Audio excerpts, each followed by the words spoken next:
உங்களுடைய சனி 7.5 சனியாக உங்களுக்கு 12ஆம் இடத்துல இருக்க, 3ஆம் இடத்துல குரு இருக்க போகிறார் மே மாசம் வரைக்கும். முதல் 2 செக்மெண்ட்னு வச்சுக்கோ, அப்படி வச்சுக்கோ. பிறகு அதாவது ராகு கேத்துக்கள் 11க்கும் 5க்குமாக இருக்கிறார். இப்போ இதுல என்ன எதில் ஃபோக்கஸ் பண்ணணும்னா, ஃபர்ஸ்ட் ஆஃப் ஆல் உங்களுடைய ஹெல்த்ல ஃபோக்கஸ் பண்ணணும். உங்களுடைய ஹெல்த் ஃபோக்கஸ் பண்ணணும்.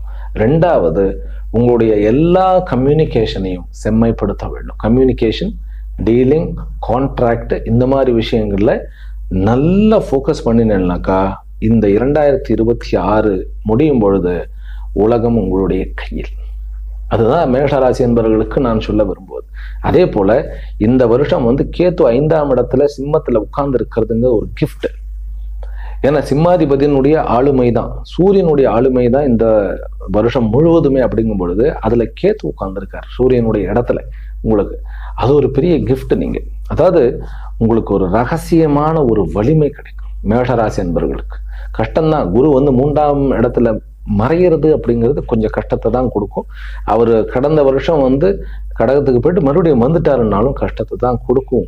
அப்படின்னாலுமே ஒரு ரகசியமான ஒரு உங்களுக்கே தெரியாத ஒரு பலம்,